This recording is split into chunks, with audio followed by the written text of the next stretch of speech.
कामिल दाता शास्त्रनाम शामस्तान इस दुनिया में आए।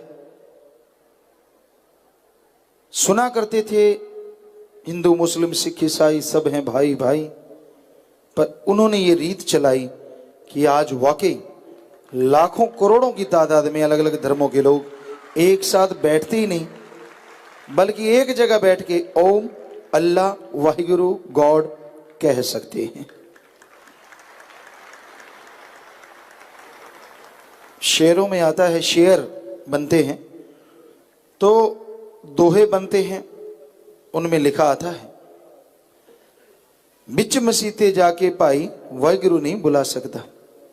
मस्जिद के अंदर जाके क्या को भाई सिख भाई वाहिगुरु कह सकता है? बिच मंदिर के जाके कोई अल्लाह हो नहीं गा सकता, और बिच गुरुद्वारे दे कोई गॉड गॉड नहीं गा सकता, और गिरजाघर में कोई जाके टलियां नहीं बजा सकता। मतलब ये कायदा है, आप एक जगह जाएंगे तो वैसा ही धर्मानुसार सुन सकते हैं, उन अल्फाजों का इस्तेमाल कर सकते हैं जो वहां प्रयोग में लाए जाते हैं। लेकिन ये शास्त्रनाम शाह मस्तान जी दाता रहबर ने ऐसी जगह बनाई, या सभी सूझबान है। अल्लाह कहा तो भी मेरा, वाहिगुरु कहा तो भी मेरा, राम गॉड सब मेरा, और तू भी मेरा मैं भी तेरा। बीच में कोई स्वार्थ का नहीं बखेड़ा, बेगर्ज मोहब्बत यहां सिखाई जाती है। इंसानियत का पाठ पढ़ाया जाता है। इंसानियत, इंसान क्या है, मानवता क्या है, यह सिखाया जाता है। और इंसानियत का पाठ हर इंसान पढ़ जाए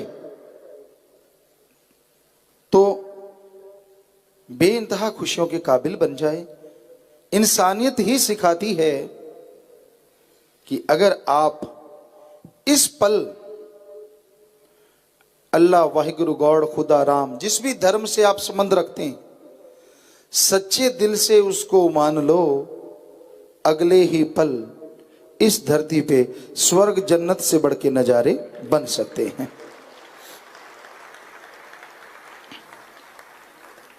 कोई भी धर्म बुरा नहीं, ना हिंदू बुरा है, ना ही सिख ईसाई मुसलमान बुरा है। ना हिंदू बुरा है, ना ही सिख ईसाई मुसलमान बुरा है।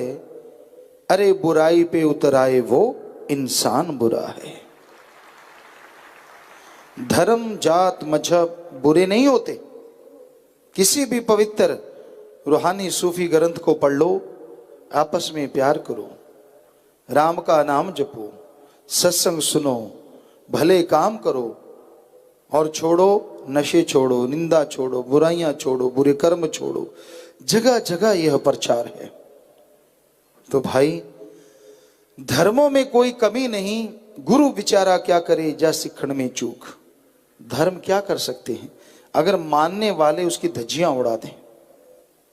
धर्म गलत नहीं है, हम आपको गारंटी देते। हिंदू मुस्लिम सिख ईसाई सभी धर्म के जो महापुरुष आए, गुरु सहवान पीर पैगंबर ऋषि मुनि संत, सबके सब जो लिख के गए वो सच था, सच है और सच रहेगा।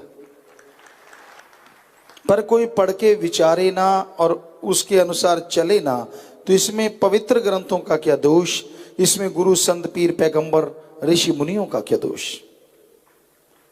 तो भाई धर्म मजहब अपनी जगह सही है, पर आज घोर कलयुग है। स्वार्थवश बुराई के पीछे पड़ के लोग धर्म दीन ईमान भूलते जा रहे हैं। उनके अंदर वो कमियां दूर हो रही हैं, जो वो कमियां बढ़ रही हैं जिनकी वजह से इंसानियत बर्बाद हो रही है। अवगुणों का घर हो रहा है। लोग दूसरों पे उंगली उठाना पसंद करते हैं, जबकि धर्मों का ये फिलॉसफी है 10 मिनट 15 मिनट एकांत में बैठो, अल्लाह वाहिगुरु गॉड राम का नाम जपो, फिर अपनी जिंदगी में निगाह मारो। आपको एक बात बताएं, जो चीज आप में है और आप उसे गाएंगे वो आपके अंदर से चली जाएगी, और जो चीज आप दूसरों की गाएंगे वो आप में आ जाएगी। यानी आप अपने अंदर के अवगुण गा के देखो, वो चले जाएंगे, शर्म आएगी कि गाऊं कैसे, और दूसरों के गुण गाओ तो वो आपके अंदर आ जाएंगे। आप गुण ग्रहण करके गुणवान बन जाओगे और अल्लाह वाहिगुरु गॉड खुदा रब की दया में रहमत के काबिल बन जाओगे। बेगर्ज निस्वार्थ भावना से प्यार करो। वो मालिक, वो दया का सागर और रहमत का दाता, अपार खुशियां बख्शने वाला है। वो कृपा निधान है। वो ऐसा रहमो करम करता है जिसकी बराबरी कोई नहीं कर सकता। वो नूरे जलाल है और रहमो करम मूसलाधार बरसाता है। दामन छोटे पड़ जाते हैं पर रहमो करम मूसलाधार बरसता चला जाता है। वो दाता है, मंगता नहीं। वो निर्भय है, डरता नहीं। वो निर्वैर है, बैर नहीं। तो जो उससे दोस्ती करते हैं वो भी निर्भय निर्वैर हो जाते हैं। उनका किसी से कोई बैर विरोध नहीं रहता। सबके लिए दुआ में हाथ उठता है, सजदे में सिर झुकता है, माथा टेकते हैं। मालिक सबका भला कर। किसी भी धर्म को ले लीजिए, कोई भेदभाव नहीं। हिंदू धर्म में लिखा है इंसान का भला तो मांग ही मांग, सारी सृष्टि का भला मांग, मालिक तेरा भला करेंगे। सिख धर्म में लिखा है सर्वत दा भला, सर्व सांझी गुरबाणी, किसी एक की नहीं, सर्व सांझी और सर्वत दा भला, सबका भला मांगो। जब मांगते हो क्या पता किसी की दुआएं कितनी लग जाएं और आपका ज्यादा भला हो जाए। जब आप सबका भला मांगते हो, नेचुरली आप इनडायरेक्टली मालिक का भला करते हो, क्योंकि आप उसकी औलाद से मोहब्बत करने लग जाते हो बेगर्ज। और आदमी के औलाद के बच्चों को कोई प्यार करे, जिंदगी उसकी बचाए, ठोकरों से बचाए, आदमी को कितनी खुशी होती है। और अगर मालिक की औलाद को आप बचाएंगे, प्रेम अनमोल है। भाग्यशाली जी, अच्छे संस्कारों वाले, खुद मुख्तियारी का फायदा उठाने वाले उस परम पिता परमात्मा के प्यार को हासिल कर पाते हैं। इस घोर कलयुग में किसको फुर्सत है कि वो मालिक के नाम के लिए या अल्लाह वाहिगुरु के लिए तड़पे। दिन रात मारो मार, भौतिकतावाद, दुनियावी साजो सामान में लोग पगला गए हैं। और कोई कसर बाकी थी तो काम वासना, क्रोध, मोह, अहंकार, मन माया, लोभ लालच तो है ही। इन सातों ने बुरी तरह से इंसान को गुमराह कर रखा है। एक बात से ध्यान हटता है तो दूसरे में खो जाता है, उससे हटता है तो दूसरे में खो जाता है। अपने राम, अपने अल्लाह, अपने वाहिगुरु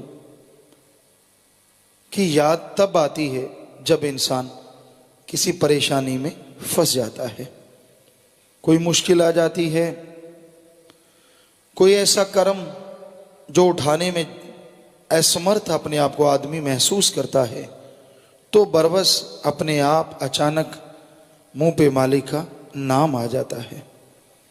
वरना मालिक को याद इंसान सच्चे दिल से सिर्फ उसको पाने के लिए अगर करे तो ये हो नहीं सकता कि वो आपकी तरफ ना बढ़े। बस आप एक कदम बढ़ाइए, वो तो हजारों कदम आपकी तरफ आने को तैयार बैठा है। माँ क्या कभी कहती है कि मैं दूध नहीं दूंगी? बच्चा रोए सही, थोड़ा व्याकुल होए सही, मां दौड़ी चली आती है।